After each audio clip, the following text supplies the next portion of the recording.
should have just screamed at you, "We are now recording." Right? Yeah. On Zoom. Welcome to Bonehead Weekly. It is my pleasure to welcome Brandon Applegate, writer and bearded extraordinaire typewriter collecting. We just started talking, and actually, I kind of wish we'd recorded our conversation about you and the typewriters. We'll get back to it in a minute. James, would you like to introduce our guest, please? Yes, Brandon Applegate is an author. His new book is Those We Left Behind, and it's going to be blurry because I've got a blur filter on. Yours is not blurry. You can see Brandon's book has topless women on it, so we had to blur it out. Actually, that would have been no, it's even better. And that's one thing I wanted to say, and I was going to ease into it, but we'll go ahead and get started. The cover art on this, and I looked up who it was by, and I've already forgotten, but the cover art on your book is eye-catching and creepy, and I immediately went, okay, you've got me from, they say not to judge a book by the cover, but your cover art is impressive. Well, hey man, this thing just came out, so sometimes the cover's all you got.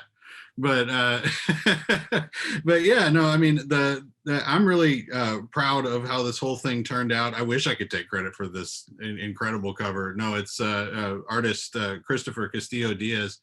He's a Peruvian artist who I met online and worked with him to get it painted. That's an original oil on canvas. It's actually a scene from one of the stories at the end of the book. So yeah, I'm ecstatic about it.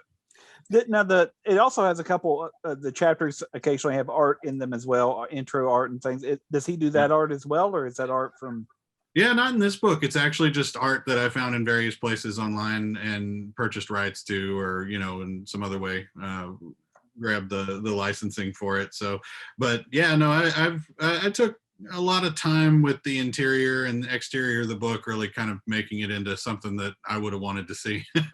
Well, I was going to say, and so I have started reading it. I got it today, by the way. And I started reading it, and I have to say, as an author, you very quickly go for the throat, and I appreciate that. We mentioned in passing, and nobody that listens to the show is going to be shocked that we mentioned in passing Harlan Ellison earlier. But he once made the comment that writing a novel is taking a very long walk to take, well, I'll edit him somewhat, a dump. Because he said, if you can do it in short fiction, if you can capture that, and you do, your characters are very, very quickly given all three dimensions. And then there's an immediate, like, I honestly was saying, they're reading, like, what has hurt him? What has cost? There is... and I just wanted to say that up front. The personalities in your short stories are vivid. Thank you. No, that means a lot, man. Did you finish the first story? Is that where you're at this point, or? I am actually. I'm through about the first, I think, 5 stories. So. Oh man, you moved through it. He neglects his family. Yeah, no, I was gonna say, I think my kids ate today. I'm not sure, but they're fine. Well, if you're gonna neglect them for anything, you can do it for reading my book. I'll forgive you for that. Yeah. Either he or the state will raise them. It's really up to God or whoever. Cthulhu. It's fine.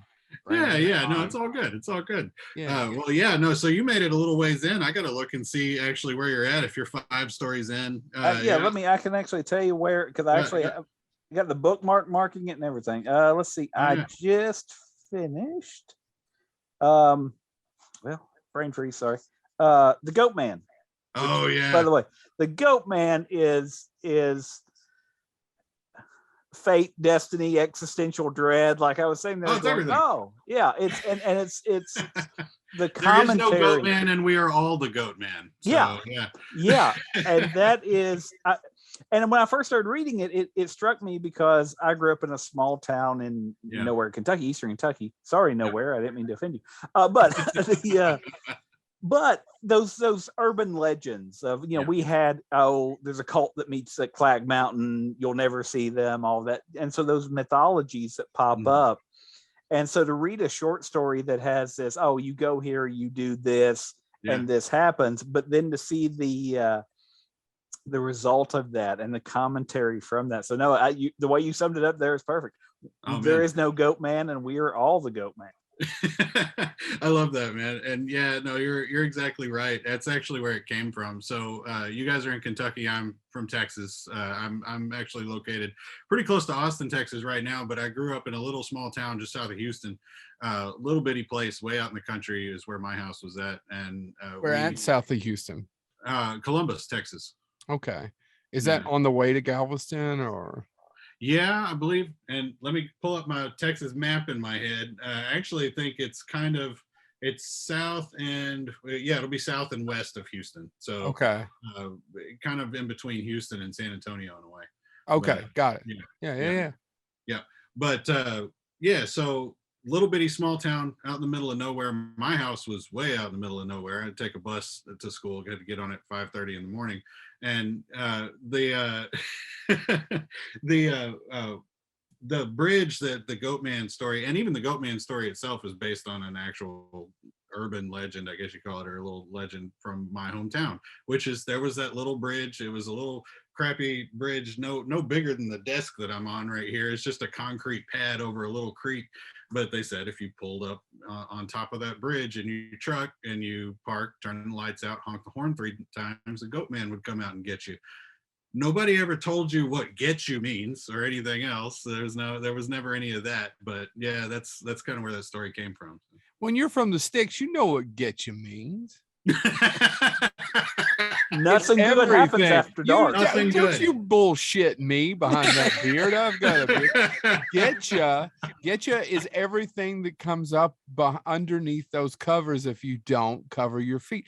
Getcha is everything dreadful out there in the dark. Getcha is exterior horror. Whatever that may very well be to you, right? Oh yeah. Well, whatever he was doing to you back up underneath that bridge could not have been pleasant or kind. But probably not. But it's funny. Everything that's out there in the dark. You're talking about the Goatman. One of the things I tried really hard to do with that story is create this sense of sort of the wide open sky, because that's what it was out there. I actually drove out there to that bridge one night. Beginning of the stories. Aside from the family relationships and stuff like that he brings up, it's fairly autobiographical in that I did drive a truck out there in the middle of the night with a beer between my legs and go check out the Goatman Bridge one evening. And the thing that is really imprinted on my memory about having done that is when I got out of the truck and I turned the lights off and everything was quiet except for the crickets. And I could look up and just this huge wide night sky and the whole thing spread out in front of me, and the blue light from the moon lighting up the cow pasture, and everything was just so huge, and I'm so small in it. And that was really that was all part of that story, I think. Yeah, I love it. The big sky, especially because we don't have that in Kentucky, but you have that in the West. You have big sky, and it can be either beautifully open or pressing, pressing down on you. I never thought of it that way. I like it. So I've got a question. So James got the book and was reading, because this happened for our listeners. This happened really whirlwind, and we were excited because we all have mutual friends who are authors. And I didn't get to read the book, but I wanted to read up on you. And the first question I have is, how many damn chupacabras do you have that would cause that much of a problem?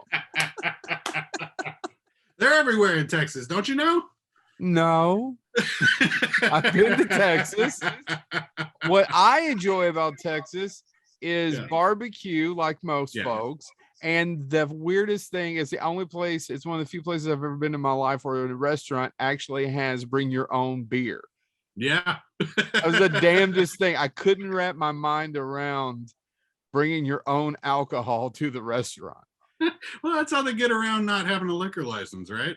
I don't know. I was at Salt Lick. The Salt Lick. I love the Salt Lick. I do too. I was at Salt Lick and I was like, they have a winery, but people are still bringing their Lone Star. Yeah, they'll do it, man. They'll do it. No, I loved it. I love Texas. But chupacabras, man. Yeah, no, that's a little bit of bullshit for my author bio, but I've never liked actually it. seen a chupacabra. Nor have I. I've never seen shit. But what I will tell you is there's all kinds of stuff down here. Like if you go camping, you got to watch yourself, because the javelina hogs and stuff like that will come out of the woods at you. So or just rattlesnakes, just or regular rattlesnakes, things, just regular things that are just there to kill you. Or this could all be a cover, and what we can't see is on the other side of his camera, there's a chupacabra with a gun. Now say we're fake. Say we're fake. Brandon, wink twice if you're in trouble. Sorry, I this is probably going differently than you thought it would be, but we wanted to get to know you, and this is the part where I will dive in a little bit, and James will come back to the writing in a second. Yeah. But he was sending me stuff, and I was reading some of your stuff. Actually, I was reading some of it on the phone, and then I really want to, if you don't mind, having something read to you a little bit. Yeah. There's Stephen King, Clive Barker, Dean Koontz, Anne Rice, and Thomas Harris all jumping at him like desperate pups in a pound. He spies one he hasn't read yet, snatches it from the shelf, and skitters back towards his bedroom. Yeah. Why don't you get out of my childhood, you bastard? That's a lot of us, right? Well, yeah. It turns out bearded bigger guys aren't. We're not unicorns. Like I thought we were. Who were nerdy. Yeah, go figure, man. Right. I've read all these people. Well, actually, Anne Rice may be my least favorite, but Thomas Harris. I was excited to see that because people talk about Clive Barker and Stephen King, and I've actually had the pleasure of meeting Clive Barker, and I've been in Stephen King's presence. But Thomas Harris is one of those people I never think gets his due. Yeah. No, I agree with you. Well, I mean, it kind of depends on because this is really interesting to me that I consider Thomas Harris very much to be a horror writer. Yes. Not everybody. Silence of the Lambs is a horror film. Yeah. Silence of the Lambs is absolutely a horror film. But people don't think that. Some people think it's psychological thriller. There's all these kind of ancillary labels that people like to stick on things to make it not horror. But if you thriller is that one. Thriller is like, we're not making a horror film. We're making a thriller. So let's class it up 3 notches and get Jodie Foster. Yeah. No, it's about classing it up. But Thomas Harris is absolutely a horror writer. I don't know if he wants to consider himself that. I have no idea. I don't know about him personally, but I know that a lot of people say he's a thriller writer, or he's a crime writer, anything like that. He's a horror writer. Yeah, I totally agree. I'm curious. So if you're a Thomas Harris fan, what is your favorite book of his? Which one is your favorite? Yeah, probably. I do love The Silence of the Lambs. I also very much love Red Dragon. So Red Dragon's good. Yeah. Silence of the Lambs is one of my I actually almost slightly prefer the movie almost, but I'm weird. But I also like the ending of the actual ending of Hannibal, where everybody else got pissed. Ooh. Yeah. Okay. So talk to me about that. What'd you say? I said, what did you like about that? Talk to me about that. Oh, you want to know my opinion about it? Yeah, because this is the one where people get really mad. They don't really get mad at me, but I'm always like, oh my God, this guy's went off the deep end. There's like 2 things I will defend that no one ever gets on that board with. But James a little bit on the second one. The other one is the sequel to Blair Witch. I always go, but it's trying to say something, and it's about video and how you believe. And nobody gets it. Nobody gets it. What'd you say? No, I said, now that one we can definitely get into some stuff about the sequel to Blair Witch. But anyway, I do want to hear. Here it is. I think everyone, given the right circumstances, is capable of anything. And Clarice was always almost just as crazy as he was, and just needed the right push. This is the Batman Joker argument. Yeah. One bad day. One bad day. I love that. And no, I actually tend to agree with you in that regard. That it takes a certain level of, like, if you put, hold on a second. That's okay.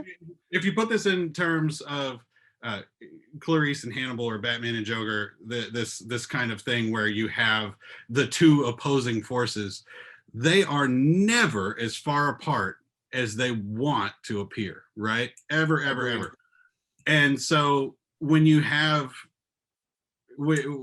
something like that, it's a certain level of crazy already to think that you personally are the solution to the problem. You are the good to combat the evil, right? Most of us just sit in our rooms and watch TV and go to sleep watching Netflix and eating pizza, right? Mm-hmm. But you to think you are the savior of all these people and that you can stop this barreling freight train of evil, there's a certain level of crazy to that anyway. And so it doesn't take much to push from one side to the other.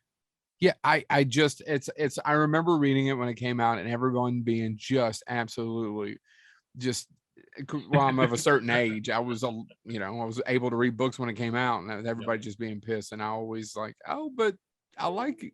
Oh, all right. I like the fact that they go off to the sunset. Go ahead. Let's do unpopular opinion time, okay? Sure. Because that one's yours. Now, I don't know how much of my stuff you can see back here behind me, but I've been looking at the Star Wars stuff, and then it looks like you've got a nice camera there. I see a lightsaber. And I see your Star Wars hat. In addition to horror, I love Star Wars. I love science fiction. I love fantasy, Lord of the Rings. I love all of this stuff, right? I love superhero movies. I love Marvel. Unpopular opinion time. The Last Jedi. I love it. My people. People. I love it. I fight with two guys who work with me every 2 months. There will be some odd reason they work for me. It doesn't matter. I won't explain. We'll talk about this later of what I do for an actual living. And it'll always be. I remember one friend watched it with me in the theater and then watched. Because I hated Rise of Skywalker. They leaned over and goes, imagine how much better that would have been if there hadn't been The Last Jedi. But I love the ending. The thing that pisses everybody off is that I love that they kind of screwed it all up of the kid and the broom, and then everybody has has a certain amount. And why didn't we open it up and democratize it? I love it. Dude, it was Last different Jedi too. The Last Jedi was the first Star Wars movie since the original trilogy that was actually trying to say something. I agree. It was the first one since the original trilogy that actually cared about the message of what the Force is and what all of this stuff is. It also cared about the idea that it was the first Star Wars movie that attempted to grow up a little bit and say, hey, guess what? A bunch of starry-eyed 19-year-olds getting in a spaceship and rocketing across the galaxy with a half-assed plan isn't always going to save the day. It doesn't in that movie. Plan this shit out. Sometimes you have to, and so anyway, I could go on for a half an hour about the Last No, Jedi. I agree. I think a lot of what they get pissed about, and truly part of this didn't even occur to me till a couple of months, is that I have some conservative friends who I think they get pissed at a lot of the messaging. It just bothers them.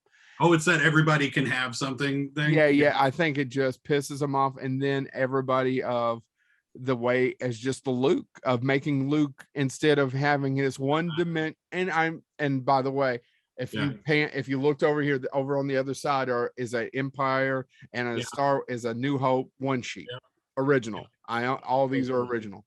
And I, of course, am a fan, but Luke is a one-dimensional character. Oh, he always was. He took that and made him a three-dimensional person. And three-dimensional people tend to have bad days and are assholes from time to time. And one of the things that makes sense, and they just pissed everyone off. Oh yeah, I know. They're big. They didn't get their moment, man. That was the thing. Everybody had this moment in their heads where Luke Skywalker dropped in like a bomb and saved the day, and baby, we're back, right? That was the moment. He teased us with it. He dropped Luke Skywalker in front of all those AT-ATs and said, hey, let's party. And then, poof, it wasn't what everybody thought it was going to be. Yep. Oh my God. I agree. Yeah, I'm sorry. I know we're supposed to be talking about you, but I appreciate that we are the same. If honestly, and we're missing a third bonehead tonight because we're taping this the night before Thanksgiving because Of we course. were trying to make Yeah, your thank you schedule. guys for actually getting together with me the night before Oh Thanksgiving. no. It's absolutely our pleasure. Thank you so much for being for allowing us to interview. But he wasn't able here. He would have agreed with you. Chad and I we often disagree more than out of the three of us. It's always usually going to be Chad and I that disagree. But The Last Jedi, he walked out because I actually defend I was like The Force Awakens. I know that it's a New Hope, but I kind of enjoy it, even though I know. And I had a good time in Force Awakens. I really did. And I was riding that nostalgia wave all the way to the theater, man. Those trailers, the Millennium Falcon was flying again, man. I did too. Chewie, we're home. Want to cry every time I heard it. I would watch that trailer over and over and want to cry. But yeah, The Last Jedi gave me something different, and it turns out that you and I were the ones who wanted something different. Well, no, I was about to say, and I think one of the characters that I think that introduced, actually, there's a couple characters that it introduced that I wanted to see more of. One being DJ, Benicio del Toro's. Yeah. Like I was like, oh, finally somebody saying who's making these weapons, hearing off of these. Yes. And they're profiteering off both sides. They're going to profiteer off both sides.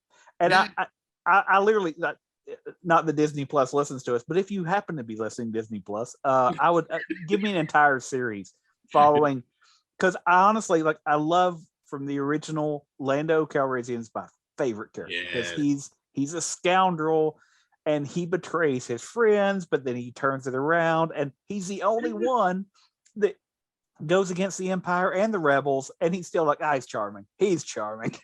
But I think DJ was our chance to get kind of back to that point, except he wasn't going to be charming. He was going to rip apart our worlds and be like, yeah, everybody sucks. Yeah. No, I love that angle of that movie so much. And when they sort of unveiled that little piece of it at the end, or not at the end, but when they all got on the ship and got away from the casino planet, and you have that conversation with Benicio's character, and gosh, that was such a little, it just pulled the veil back on the whole thing. And oh no, this movie's got meat to it. This movie actually has something to say. Whereas The Force Awakens was like, okay, let's ease you back into this, let's get back going. This one was like, all right, here's the new direction. And then people got pissed, and then they were like, oh, JJ, come save us. And JJ made whatever in the hell happened with that third one. The issue is there's no plan on. You have to. Oh, what if we did Palpatine again? movie. Movies aren't. Yes, it is a group of people. It's very much a fellowship, but you have to have that one dictator somewhere who has a plan of where the ship's going. Yeah, for sure.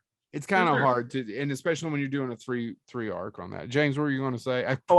I have to ask, and this is completely out of left field, and I've got to have my nerd moment. But is it about his Orca?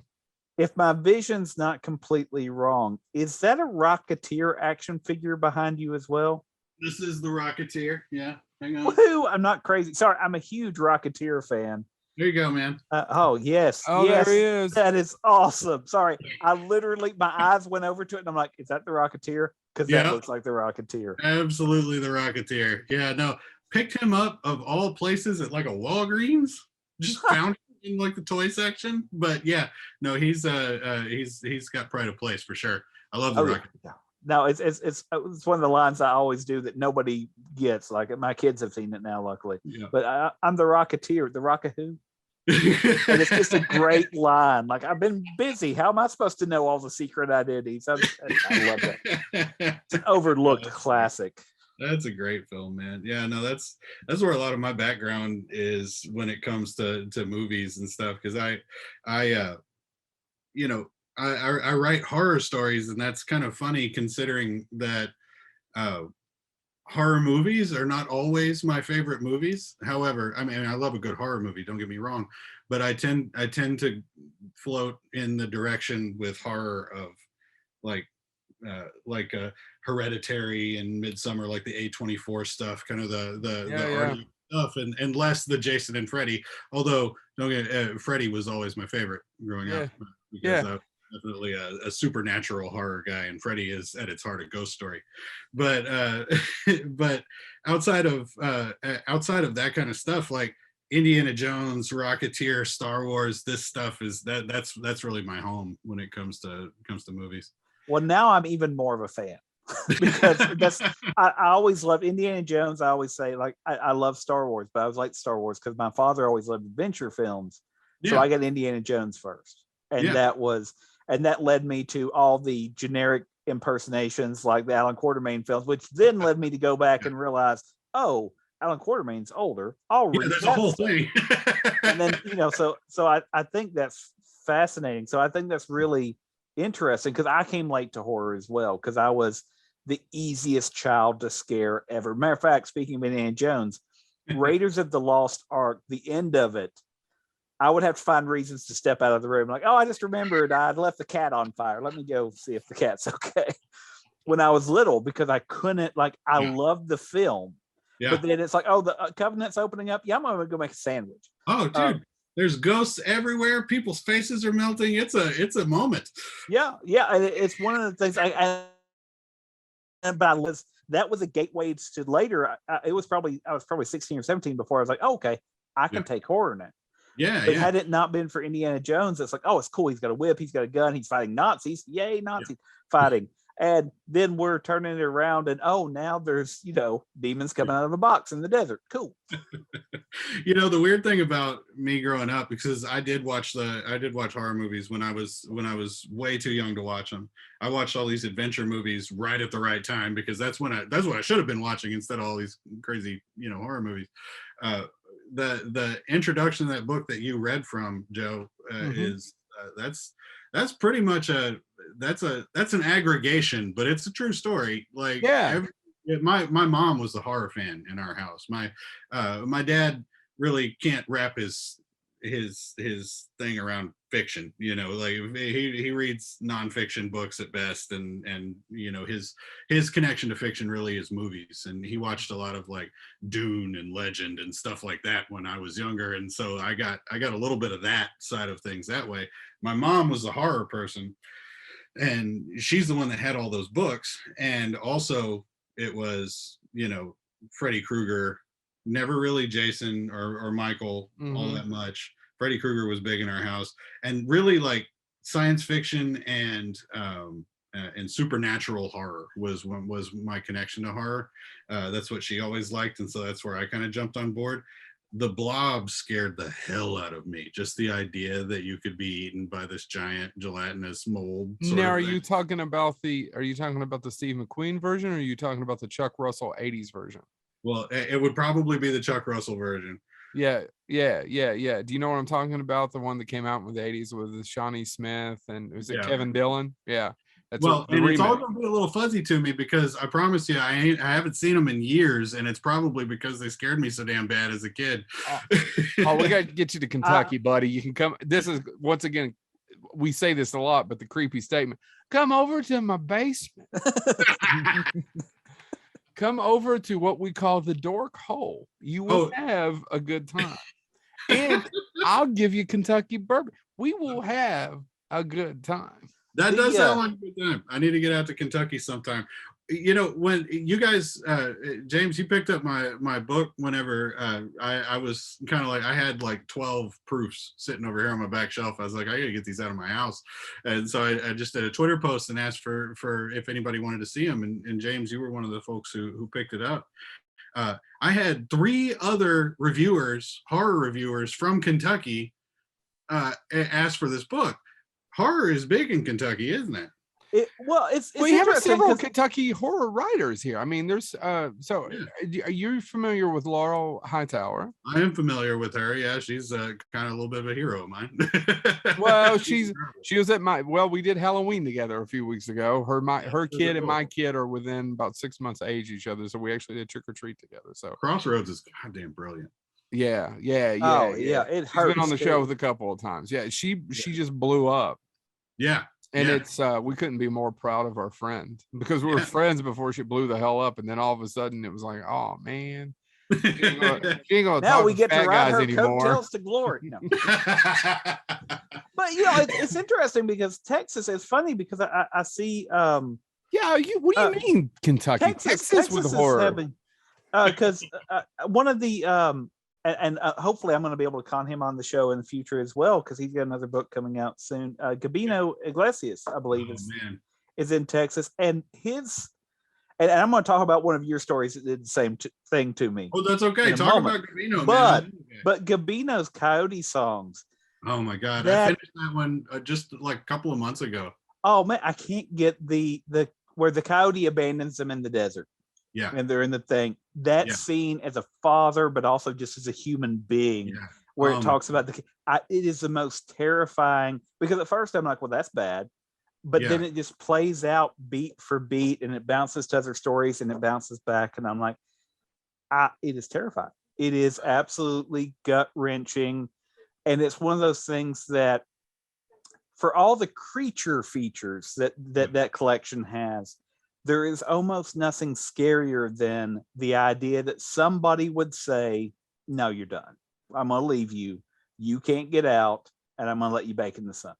And with families and all that. And that literally from that point on, like I finished the book and I'm like, that was really good. And I started flashing back to that scene. Yeah. And and I'm like, no, that is the power of a writer unleashed. And then I went back and picked up Zero Saints as well. And I'm like, no. So yeah, Texas has its own things going on as well. And I'll be honest, Joe R. Lansdale. As a reader, I'm ecstatic to be along for that ride. Is what I was going to say. So, well, I'll comment on Gabino because I just finished. I just finished Coyote Songs a couple months ago, and that book is so absolutely bonkers. You're absolutely correct about that scene being probably the most heart-wrenching thing in the book, and one of the most heart-wrenching things I've read this year. There's a scene, and I think it's like a dream sequence kind of thing, but it is and it isn't. It's like a premonition sequence where the Virgin Mary comes down with 2 automatic weapons and descends into this child trafficker's house and just mows everyone down. And it's the most bizarro, bonkers thing. And oh man, I loved Gabino for that. I was like, yes, do it, man. Take out every bit of rage on that thing. That was wild. And again, I'll tie this back to your work in a second as well. But I think what works really well is the parts that, like Zero Saints does the same thing, where it's so much is based in reality that you can have those scenes, and it's still going to nothing because reality is written and probably is far weirder than anything. Because in Zero Saints, it starts with there's something in a bucket that he's afraid of as an assassin. Yeah. But then really the story itself is him going out and doing terrible deeds to end this cycle, to do all this stuff. But in the back of my mind, I'm like, there's still something in the bucket. I need to see that bucket again. But it's unnerving. But then again, he just layers in how unnerving everything else is. And is how there anything more unnerving than the idea of some unknown something in a bucket? Yeah, and that's it. I mean, and the fact that it you did guys something. Have just went off together, haven't you? Just keep on. No. I was loving it. No, Joe, you need to read Zero Saints. Gabino he's a machine. Yes, I will put it right there with that cue next to my bed. I know. Ever growing. I said something the other day. I was like, I'm gonna die buried under my toppled TBR, aren't I? Yeah. That's yeah.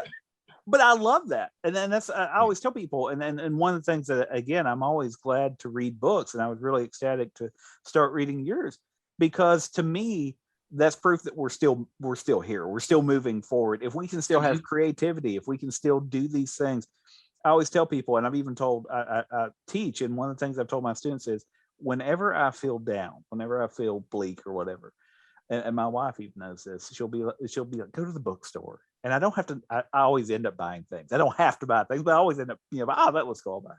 But just the idea that you're surrounded by, whether it's nonfiction, fiction, you're surrounded by the creativity of so many people, and you have to just go, man, there's still stuff to do. There's still stuff. And I think that's the power of words, it's the power of books. And so please let my please never let me deplete my TBR completely. All right. And now that you're done kissing his ass, I have some questions. All right, hit me, Joe. Here it is. I was once again going back through your list, and like I say, get out of my head. But the only one in there, and then this is going to lead me to another question, is Richard Matheson. Of all the people that I loved growing up that introduced me to horror, I do too. I love Hell House. Is actually, I prefer it over The Haunting as far as my favorite haunted house book. I also love the movie, the 70s movie, if you've ever seen it, Legend of Hell House. So what age did you start reading it? What age did you start reading? Reading it all? Well, just kind of, I didn't read a lot of comics. So the other two boneheads read a lot more comics than I did. And then as I've gotten older, I'm 40, but anyway. Oh yeah. I started doing this introspection. Right. I'm 43. It doesn't bother me. Oh yeah. Right on. And I realized that I was picking up novels a lot quicker than the people around me. Oh yeah. So what age did you start doing that? What did you pick up first? See, I fell right in the right age group. And I think you might have missed it by just a couple of years. You're 43, I'm 37. So yeah, I'm old as hell. It's okay, man. You're all good, man. He's ecstatic. He's that much closer to the AARP discounts. The man loves discounts. Holy shit. When I was 36 or 37, they came in the mail, and I blamed several bastards on social media and then said thank you because I love a coupon. Yeah. I love a coupon. The only thing I love more than a coupon is a coupon to a good buffet. So you keep going, Brandon. You tell me what book you picked up. Oh, okay. So I was just the right age group for, and tell me if we cross over here at all. Yeah. Goosebumps. Yeah. And I was reading Fear Street. Fear Street, right on. And Choose Your Own Adventure stuff. Yeah. The Horrorland and stuff like that. And that and just about anything Alvin Schwartz did, like the scary stories to tell in the dark. Tell in the dark, yeah. Mm-hmm. Yeah. Yeah, right. And more influential to me than Alvin Schwartz is Stephen Gammell, the artist who drew the pictures in that book. There's actually one of the stories in there is kind of my homage to Gammell, and you read it, James, because you made it that far. But it was I was gonna say, I bet I know which one, because that particular again, that was a story where it's like, I don't know if I'd be a latch in the door. I don't know if I'd ever leave the house again. Yeah, the paper on which we all are drawn is the name of that story. And yeah, that one's about a particular story or about a drawing. And I keep pointing back here because I've got like the collection back here somewhere. Scary stories. But there's one particular drawing that's just a figure on a inky field, and that's really all it is. But the idea that, hey, I don't really want to pry the blinds apart right now because it's the middle of the night and I'm scared of what I'm going to see standing in the middle of my yard, originated for me with that drawing. I feel like that's like the earliest moment when I was like, I don't want to look out there and see that thing. Back when grade school book fairs had balls. That's what I'm talking about, man. Right? And you would go to that book fair and you could see that book with that drawing on it that was completely inappropriate for your age group. Spiders going to go for it. Corpses and when they had balls, when that was children's literature, as they say. Don't get me started on banned books, man. Man, that's why I'm not teaching in high school. So that leads me to my other one. Do you remember the first story you completed? You wrote for yourself? Yeah, and so I swung around at things for a long time before I really got started. The first story that I ever completed that I liked was called Rat, and it was about a kid who tattled on his friend for showing him a porno mag. Yeah. And so his friend showed him that, but this kid he's like a preacher's son, a pastor's son or whatever. Yeah. So when he tells his dad, he's like, Dad, I'm sorry, I shouldn't I shouldn't have done this. And his dad, in this sort of righteous moment, says, well, I'm going to call his father and make sure that this gets taken care of, right? But so he does. The preacher calls this other kid's dad, the kid with the magazine, and this kid's dad, they don't really take into account the fact that this kid's dad is an abusive asshole, and he ends up killing his kid over this. Well, the main character, he notices that his friend doesn't show up to school for several days, and he's scared for him.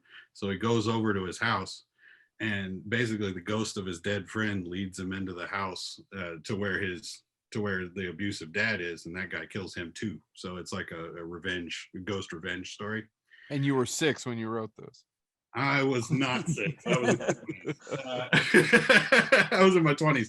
Like I said, I kicked around a lot of stuff that didn't work, and played at it and tried at it for a long time, and never really finished anything because I was scared of finishing stuff, and scared. Well, I felt seen.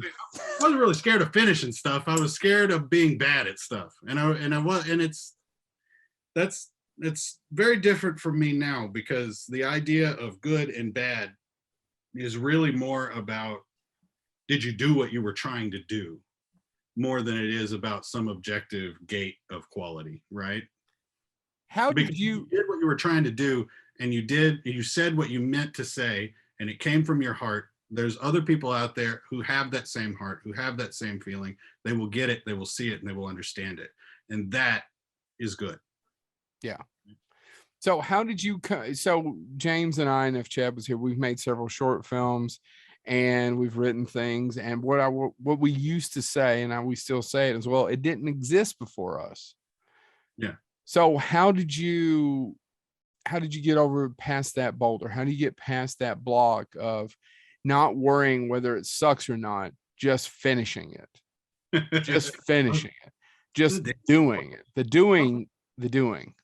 I think what did it for me was not some conscious thing that I did, right? It was not me going, I'm going to do it this time, damn it. I don't remember there ever being that moment. What there was, though, and James, you'll have seen this, and Joe, if you get to read the book, you'll see it too. A lot of the books. Well, I would order it, but the signed prints are sold out.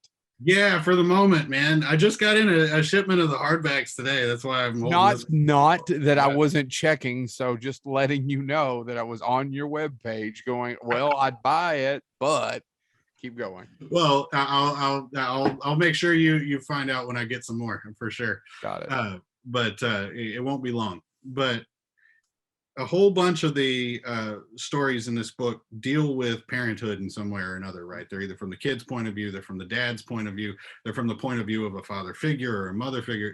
They're dealing with the idea of, because a parent to me is somebody that you depend on, and I think the betrayal that is possible with that level of dependence is something that is a major component of a lot of horror, right? It's certainly something that I'm afraid of, and it's something that I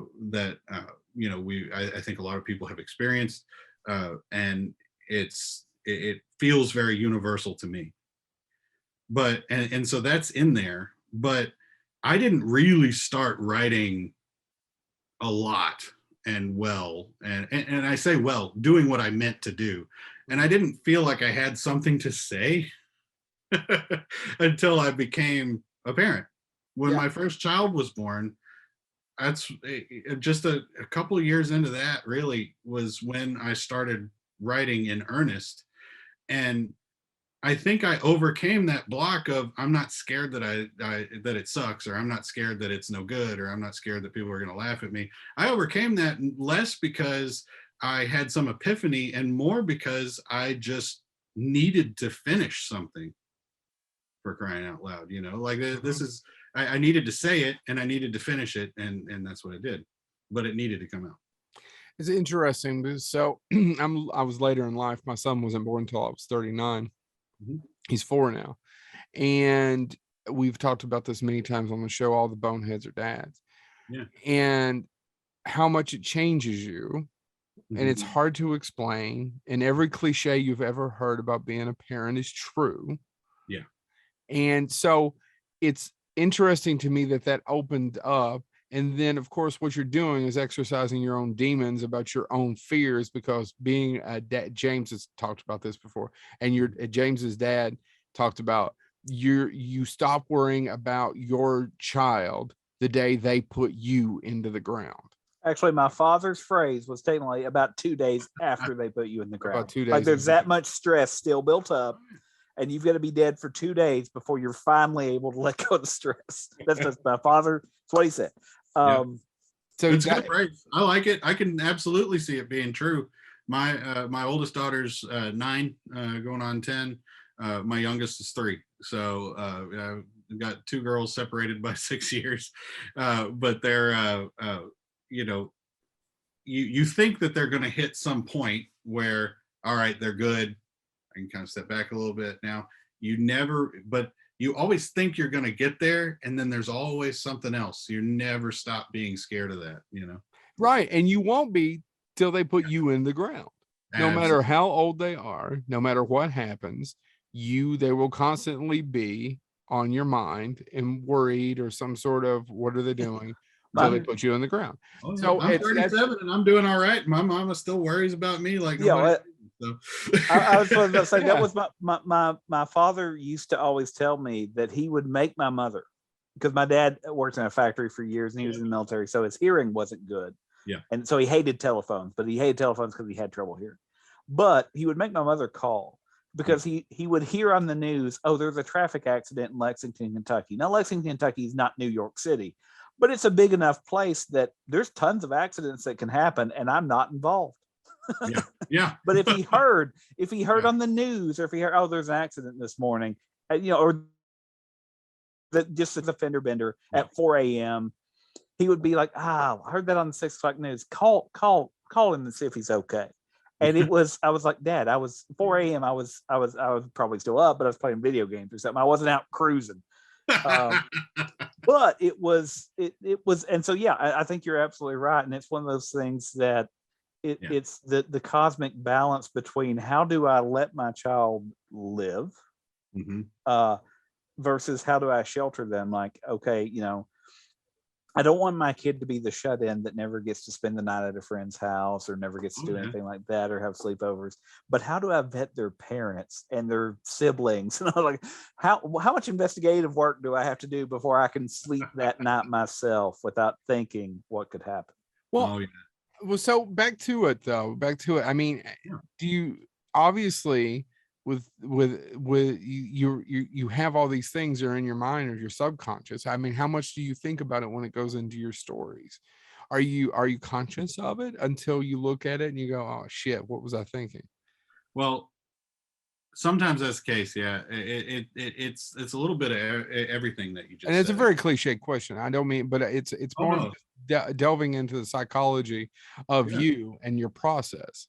Yeah, no, I appreciate that. And no, it depends on the story, kind of, like I have stories that I've written about very specific things that I experienced and wanted to extrapolate into a horror story, right? Like one of the stories in there is called The Open Mouth, and it's about and James, you may not have gotten here yet, so I won't spoil it too much for you. Oh, by all means, go ahead. I'm Yeah, go ahead. We're going to read the book. Go ahead. Spoil it for him. He's a bastard anyway. But the Open Mouth is about a dad who gets up in the middle of the night to take care of his screaming child, who's crying. It's a little baby, maybe 1 or 2, crying, bawling, and he gets up in the middle of the night to go take care of the child, and he's a little bit pissed about it. He's not happy about being in there, obviously. And he goes over there and he looks at his baby and says, quit being such a fucking drama queen. And then he's like, oh, you shouldn't say that kind of stuff. Baby monitor's on. My wife's going to hear me, all the stuff. So he picks up the baby, he holds the baby, and baby's still crying and stuff. He's holding the baby a little bit too tight, right? He's like, ugh. And what happens is the baby's mouth starts to open up on the front of its face, and just consume the whole face into just this sort of rotating maw of teeth that then, shit happens from there. Like you'll get it. But everything turns out okay and they go get milk. Yeah, it sounds good, right? Cookies. Milk and cookies. Don't ruin my night, Brandon. But that story was written about an actual phenomena that kind of happens to me visually in the dark, like because I used to get up and take care of my daughter all the time in the dark in her room. And Rose, my 3-year-old, her room has just this little blue nightlight in it, and that little blue nightlight just gives enough light so you can see what you're doing, but everything's still real dim, so it's just black and blue, right? In those kind of light conditions, like I remember this as far back as when I was a kid, I'll see stuff moving and it's just visual artifacts, right? It's not anything real. Like when I was a little kid, I used to lay in bed in the dark and watch my TV get closer. But it wasn't really, it was just a visual artifact. But that visual artifact right there was happening with my screaming daughter in my arms. Her mouth is open wide like an O, and she's yelling at me, and I'm sitting there watching it get bigger and bigger and bigger. And I'm like, ah. And obviously that's not really happening, right? But it's just a thing that I experienced, and I wanted to just kind of stretch that out into a horror story. So that's something very real. The other stuff is oftentimes just I'll start with a concept, something I experienced as a kid or something I experienced even as an adult, or just a generalized fear that I have having to do with, maybe it's somebody I know or just somebody I've met or seen, and just this sort of generalized fear, and I'll use that as a seed that everything takes off from. Or in the case of Tea Party, which you read, James, since you're I've got comments on Tea Party. Go ahead. In the case of Tea Party, that one started with a dad joke. It was just a stupid joke popped into my head one night, and I was like, yeah, I bet I could make a story out of that. And that was the first scene that I wrote, which wasn't the first scene in the story. Yeah, Tea Party is, honestly, it is one of the most, again, from a parent point of view, but also just as a reader, that story escalates quickly for me, because as I read it, and again, everybody needs to, again, Those We Left Behind and Other Stories is the name of the book. But you can find that where, Brandon? You can find that on Amazon and several other places that Ingram Spark sends it out to. I believe it's on Barnes and Noble too. Amazon's probably the best place to get it, or my website directly from me at bapplegate.com. And if they get it directly from you, you will sign it. I'm sorry, I'm plugging away. Oh yeah, no, if you get this directly from me, I will sign it in there. And all right. And I want a topless pic with mine, but keep going. So Tea Party, the basic premise is, and if you have children, you do imaginary play. I mean, that's something I think all parents end up getting pulled into. Now, that being said, as I read that, the pivots where the father becomes a victim, but it also is horrifying because you can take cold comfort in the fact that, okay, well, the daughter is going to be okay. I mean, sure, maybe raised by these things. There's a whole but by the end of it, a little bit flexible. Yeah, okay. Well, I mean, but put it genetically, well, at least your genetic code might live on. But by the end of it, what begins to happen there, nothing is, I mean, if anybody wins, it is these beings, these entities, these and I thought, the playing with mythology that you could do with that and all that stuff, it was really great. But I was just sitting there going, there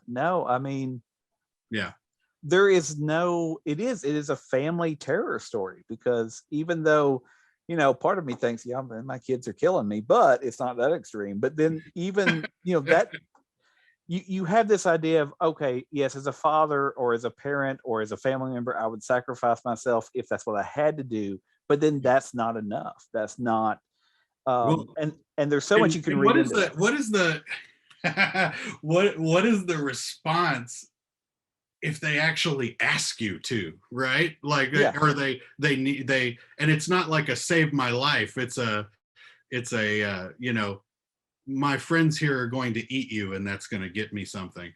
Yeah, yeah, and it's fascinating because it's even, I mean, it's almost a genetic betrayal, right? It is what we are is not enough, so I'm going to sacrifice you. Yeah, but then I'm no longer even going to be part of you. I'm not even going to. I'm going to. Yeah. So I hadn't really, actually, this is pretty cool because I actually, it seems conceited. I don't want to think that it is, but I do love hearing people talk about my stories back to me because I That's learned. that's what you did it for. Yeah, You did yeah. it for other people, and you got it out there. It's just like you were talking about. You made art.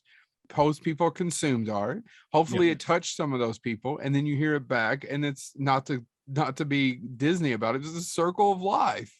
Well, and I think that there's Right? something very, yeah, no, I agree with that. And there's something very interesting in hearing, because it's like a Rorschach test or a splatter painting or something, right? Like I can write a story of any kind, and but it's going to touch different people in different ways, right? So you're going to read the story, and you're going to get stuff out of it that maybe I hadn't intended to put in there.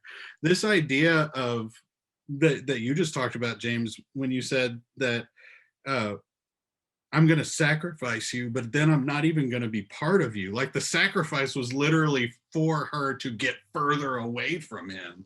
Yep. And that, man, I hadn't actually put that together, but I wish that I had meant that, because that's pretty cool. I love that you admitted to it, by the way. Well, no, I mean, and I think that's it. I think that's one of the things that I love about, and again, I think I'm about 5, maybe 6 in, but it's nothing. There's this feeling of overlap, but the stories are, you could pick one of these stories out and put it in an anthology, and it would still perfectly work well. But there's this back and forth.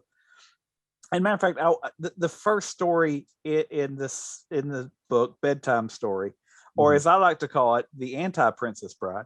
I love that everybody's seeing that, because it's definitely what was in my head, and I didn't go like overt, like this is the grandpa from Princess Bride, but I love that everybody's seeing it, because look, I'll tell you. So that came from 2 places. First place was I was reading Ray Bradbury's Zen and the Art of Writing, and his exercise that I was in the middle of a nasty slump. Like I couldn't write anything that I liked to save my life, and so I was reading that to try and get something to push me out of the slump.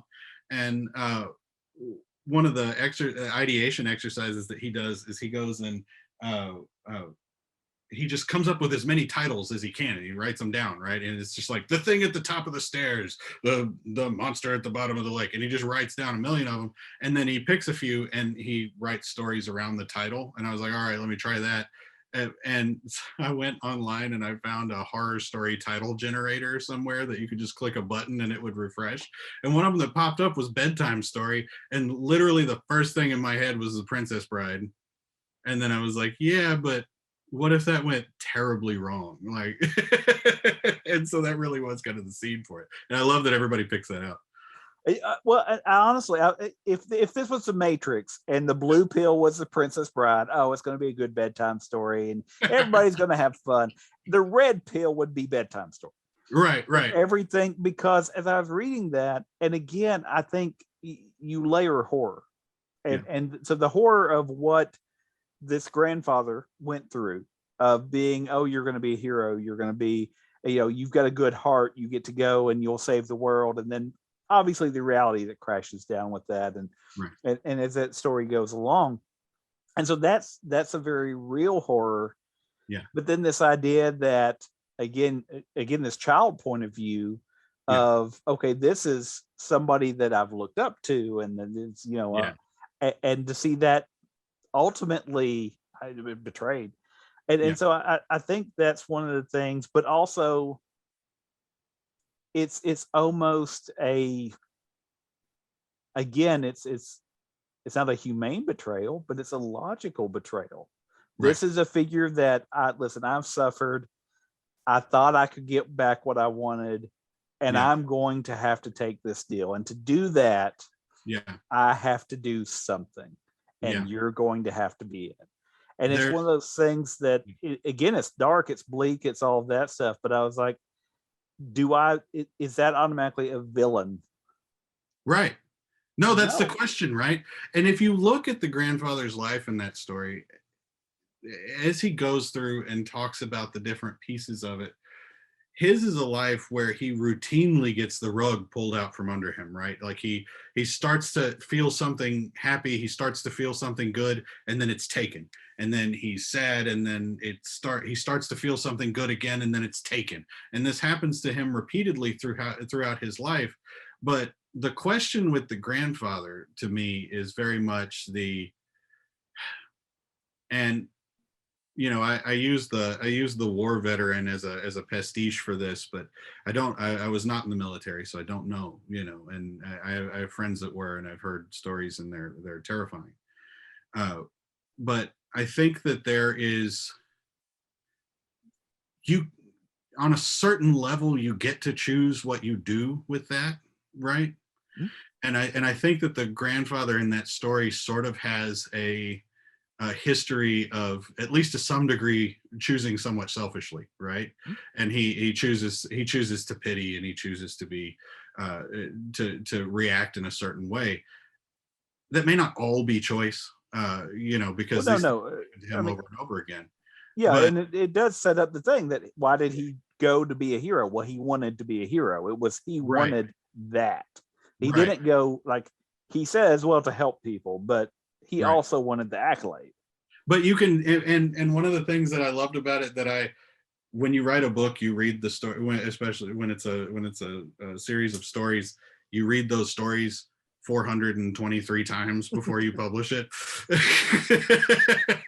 That's the magic number, by the way. But when on some double-digit run-through of that story, I started thinking about the relationship between the grandfather and the grandson.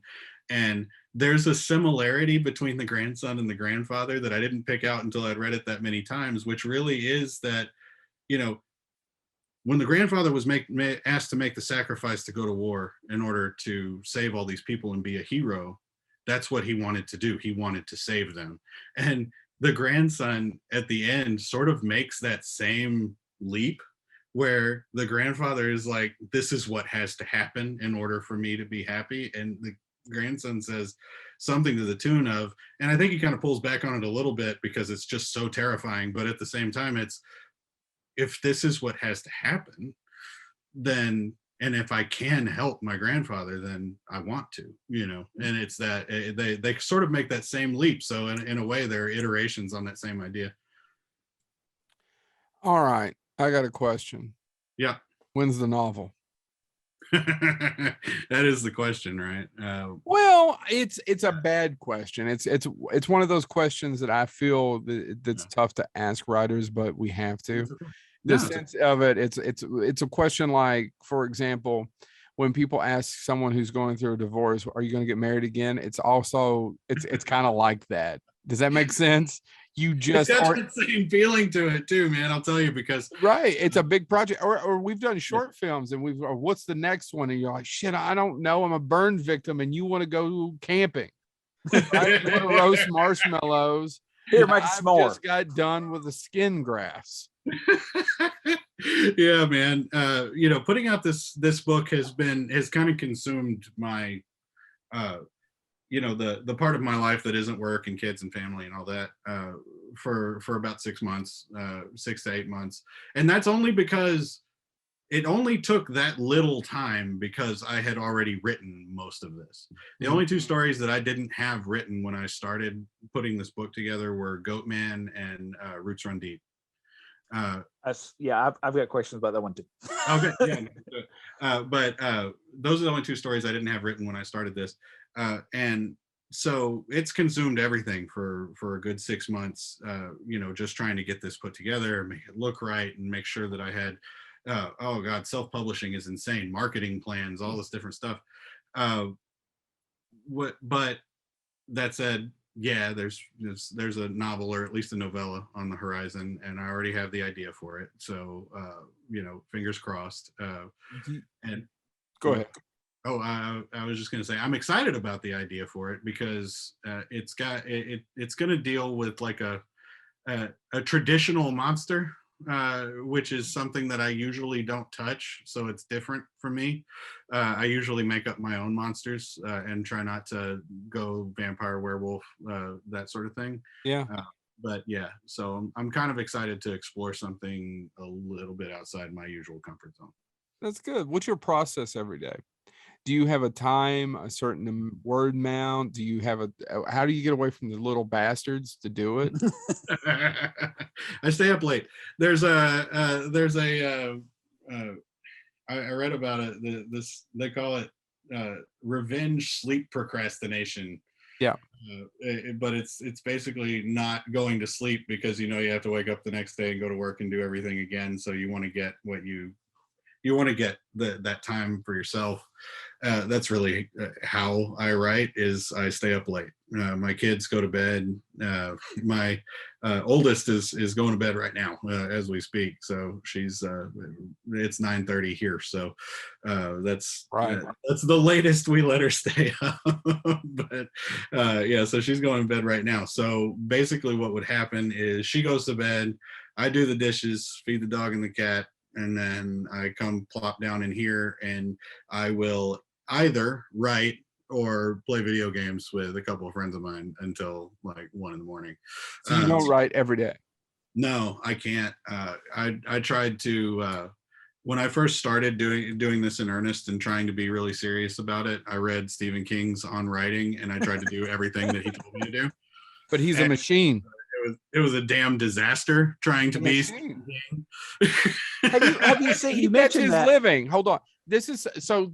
Can we be really transparent? This is something I love talking to certain people about. Certain people I can't broach this subject with, but I will. You.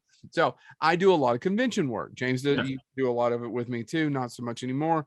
And I do a lot of the main stage Q&As. I moderate. I do all that stuff. And then so I know a lot of people from that world, and then I know a lot of writers, production designers, directors, screenwriters. This sounds like I'm dropping names. It's not.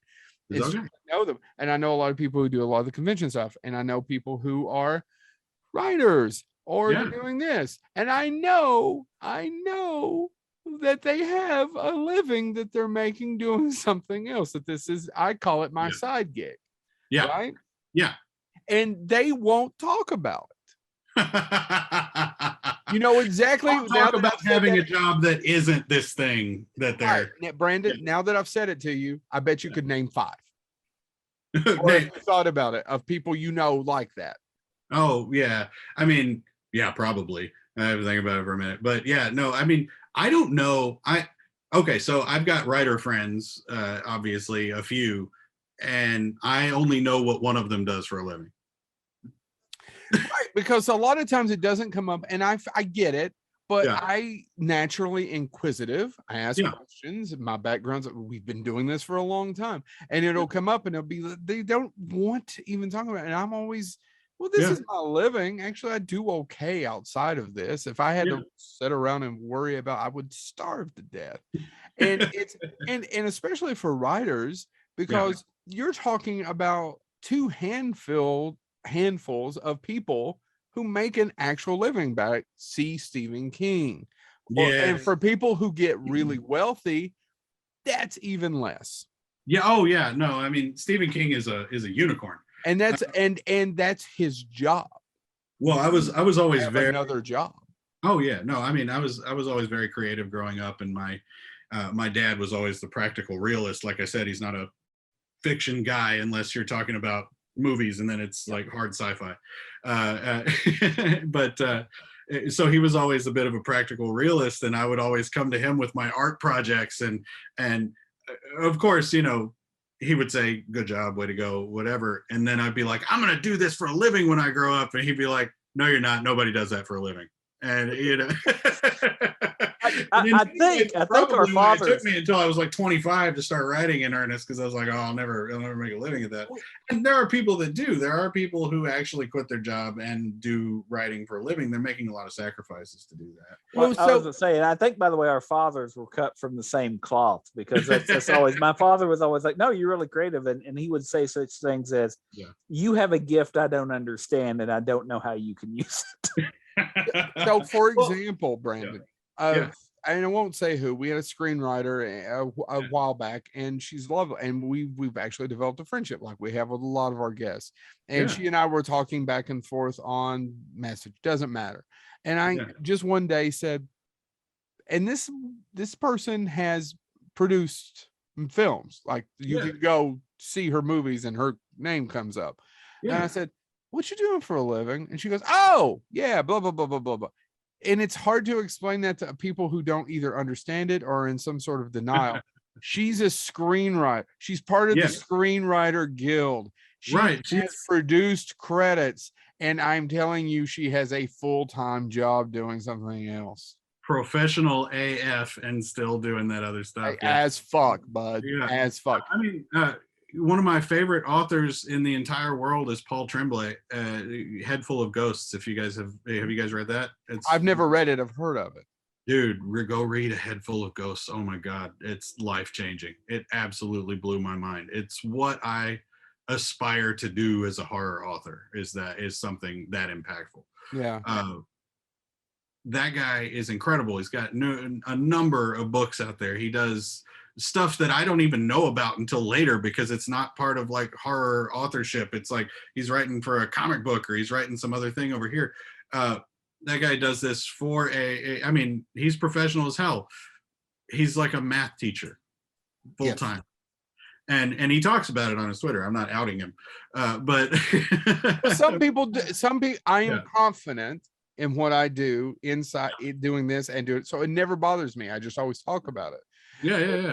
I just, sorry, this is a tangent I didn't mean to get off on, but it's cool. Well, and if you're curious, I will enlighten you as to my day job, if you want to go with that. You're trying to beat me out of that corner, buddy, and I'm going to keep that street corner, and I'm going to keep working it. There can only be one bear on that corner, if you get my drift. No, I'm a middle manager at a software company in Austin. I'm a middle manager in higher ed. Right on. Yeah, middle management, man. There's nothing to inspire creativity like the depths of boredom you will get in middle management. But you get the shit coming up and the shit coming down. Oh, it all happens, man. Both of them are mad at you. Yeah, man, you're not wrong. No. You mentioned Stephen King, and it's one of my favorite, and Joe's heard me say this before, but Stephen King and George R. R. Martin, you can find this clip online. It's one of my favorite clips. Hearing writers talk about clipping. Where you're going, but hit me. Where it's them talking, I think it's George R. R. Martin's last question to Stephen King in that particular evening that they recorded, and he just says, "How do you do it? How do you keep writing?" Because that's even more prescient now that Martin won't get that last book out. Damn it! I believe me, and I made a deal, and I'm having it thrown in my face. A friend of mine, and we haven't stayed in touch as well as we should have. But when I was in high school, he was a big Robert Jordan fan. Wheel of Time, and he would always be like, "You should read it. You should." Literally, I'd take my copy, read it, and I'm like, "No, I'm not reading it until he's done." Because he's going to die before he finishes. And I used to say it as a joke, which, by the way, I'm sorry, Robert Jordan fans, if I caused his death through some cosmic, but you're a murdering bastard. I would joke, if he finishes it before he dies, I'll read it. And then he passed away without having finished it. And I always, that used to be my go-to line. Yeah. And a friend of mine literally said, the show's coming out. You should read this. I'm like, is it done? Well, no, but he's close. Yeah. And they wore me down, and I read the first book, and I loved it, of course. And actually, it's one of the things that there's characters that are missing from the show that I miss, and I was like, so I started reading it, and now I'm waiting.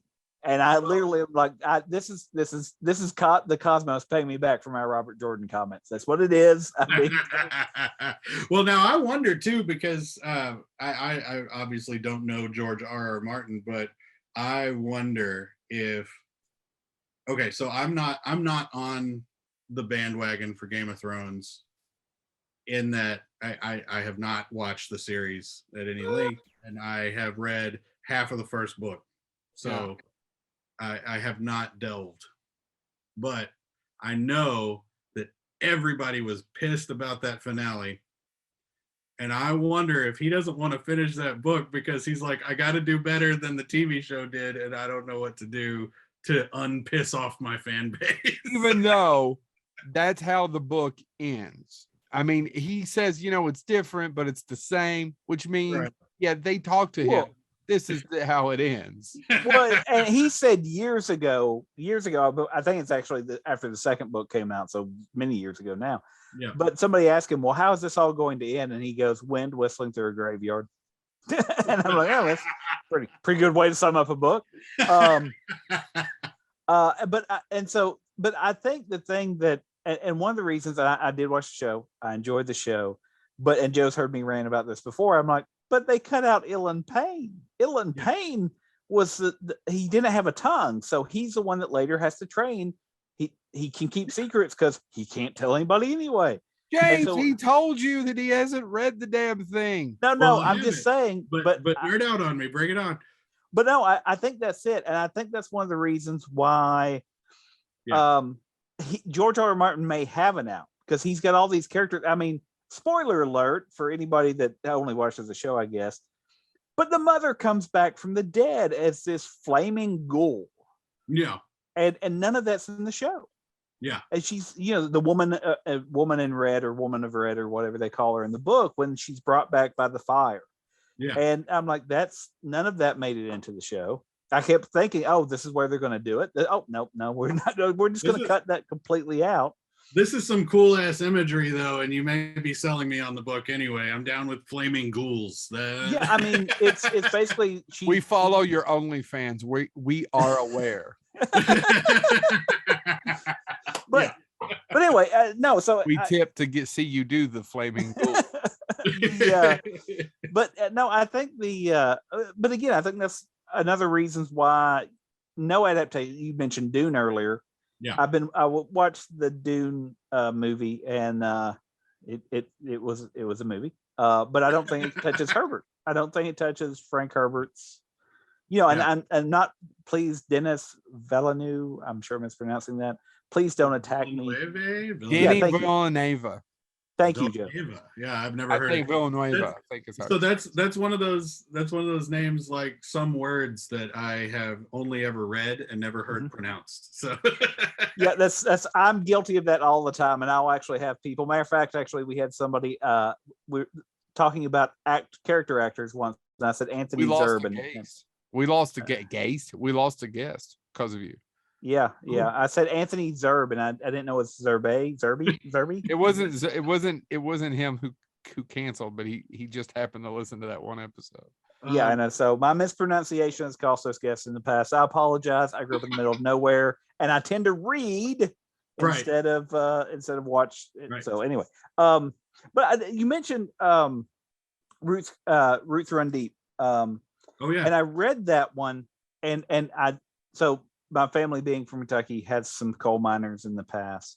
Yeah. And I've heard stories of people saying you just see weird stuff. If you're deep enough, you're gonna see weird stuff. Yeah. And so as I was reading that story, that sense of claustrophobia that builds up, but also this idea that there's things down there. There's things and what's down there doesn't have to be a creature as we would think about. Right. As this thing that's lurking in the dark, it can sit perfectly still, and we'll eventually find our way to sacrifice ourselves to it. I mean, we will bumble around as humans and find a way to die. Oh God, yeah. I was just talking to somebody the other day about shark attacks, and it's the same idea. Like, it's not a shark attack; it's a human attack that went terribly. Like, you're the one in its living room, man. Yeah. Because you're in Texas. But I love that thought on that, and the idea with Roots Run Deep, I had a lot of fun with that story, with the idea of the carnivorous plant, like to me it was the idea of the gigantic plant that is one organism but manifests itself as 1,000 tiny organisms, right? That's I've seen that in media elsewhere, and I'm trying to remember a good example right now and I'm failing. But it's the idea also that it doesn't just consume, it utilizes. I mean, and so that opening of that story where they hear the singing over the radio. Plus, I love the fact, so again, tying this to my own history and why your story resonated, why that story went, that's the OSHA investigator. My father was a safety coordinator for a plant when he worked in manufacturing. My dad is a safety. I'm not sure exactly what you call him. He's a safety foreman on oil pipelines right now, and he works ad hoc on oil pipelines and keeps them from getting OSHA violations. So that's where I came from. I grew up all the time, my father having all the OSHA manuals going, we got to do this to keep up from getting shut down. We got to do. And so when the OSHA coordinator shows up, I was like, this is not going to go well. I mean, that's just code for, because that connection has caught more than one person. It caught you. Steve Clark is another author who, when I was writing that story, I just got to post it out for beta readers, because everybody I talk to on Twitter is either a writer or writer adjacent.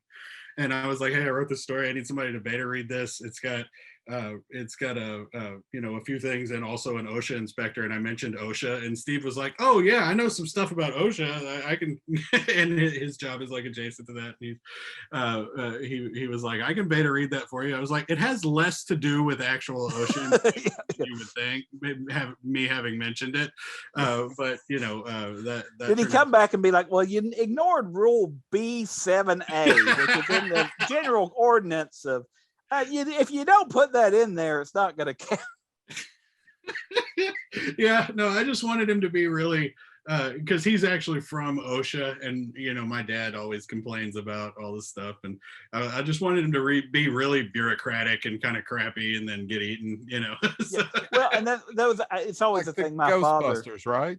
Yeah. It's the villain. The villain is the environment, is the EPA. Well.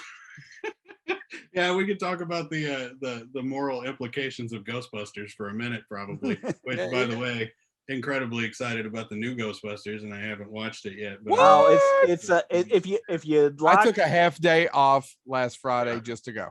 Oh my god! Yeah, enjoy the ride. If you liked the total fan service, loved it. But it's the best in the best way, and it's got heart.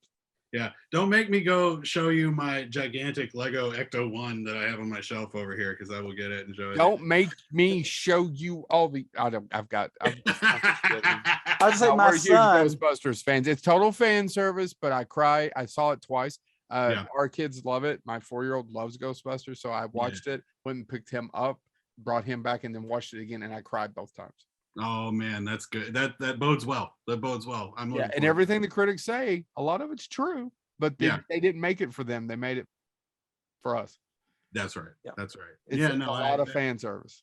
Well, yeah, and that's what that movie is, man. For crying out loud, it's Jason Reitman. It's the son of the original director. This movie was the nostalgia Ghostbusters that we had all asked for. It's Ghostbusters for the last 40 years. I don't want to talk about it a lot. We're actually going to do a 2-parter. We're going to we bumped our 2-parter about Ghostbusters to do your interview. And it's going to come out afterwards, but and we're going to start from the beginning and go, and then Afterlife will be the second episode. But it's yes, it's total fan service, but it's probably one of the best bridge movies I've ever seen. Awesome. It opens it up so much. Yeah, and there's not a character that you don't care about. And there's not a character that doesn't get their due. I love that. I absolutely love that. Absolutely. So I have one, speaking of if you want to give me fan service, I'll declare myself as a fan. We've been about an hour and a half. We probably I know, but I want to ask one question. So the last days of the old man. Okay. I read that and I automatically went, okay, what's next? What happens next? I need to know what happens next, because you're gonna be happy and sad at the same time, Jay. Okay. Because the last days of the old man is I do love that story. It's the only story in this book that isn't horror, or at least horror tinted. It's really more of like a action fantasy kind of thing. Yeah. It reminded me, and I'm not saying that it's connected to, but I grew up, one of my favorite characters long before it was in movies. I loved Doctor Strange. And I loved Doctor Strange because Doctor Strange was not a great human being, got injured, goes to get help for himself, and then happens to be kind of, right place, right time, kind of works out. And he ends up becoming kind of this heroic figure. And as I was reading that one, I was like, I love the fact that, you more or less, from what we know about him, he's a chain smoker. He's, all this stuff. Yeah. But at the same time, you're like, man, I just want him to win out. I want him to have that because even the old man, the of the title, Merle, there's just something where you're like, man, that's I know Merles. There's a ton of Merles I know in my life, where there's a grumpy old guy that runs the bookstore. Matter of fact, actually, I went to a bookstore not too long ago. The guy that ran it, it's a used and antique bookstore. He's in his mid 70s, and I said, do you have a book? And literally floor to ceiling books, nothing's organized. And he goes, yeah, here somewhere. Yeah, here's somewhere. And he literally begrudgingly got up and spent 45 minutes helping me find this book that I was looking for. And I had a great time. We had a great conversation, but it was kind of one of those things where when I read that, I was like, oh my God, did I meet Merle? Did I? Well, you might have. No, Merle is an amalgamation of a ton of people that I've met in my life too. So yeah, it's definitely, we probably have some crossover there, but I will let you know that there are 3 stories in this book that are connected to each other through a common character. You'll spot them as you get further in. But that is one of those stories. So that story itself does sort of linchpin a little bit of a shared universe thing I'm doing. And you have not heard the last of Clay, and you probably haven't heard the last of Merle either. So stay tuned. Well, that I definitely will. So thank you. It's been, as Joe pointed out, we're probably pushing our time limit with you. We don't want to keep you all night, but this has been great. I do appreciate you taking the time to talk to us. I have enjoyed everything I've read thus far, and I actually will spend the time tomorrow when I'm avoiding relatives, probably finishing the book. So I'm going to add you on social media, and this is what you're going to do. Yeah. You're going to message me and say, Joe, we now have the books. I'm going to write something completely inappropriate that says, to Joe, just nastiness, love, Brendan Applegate. And you're going to let me know when that happens so I can give you money dollars.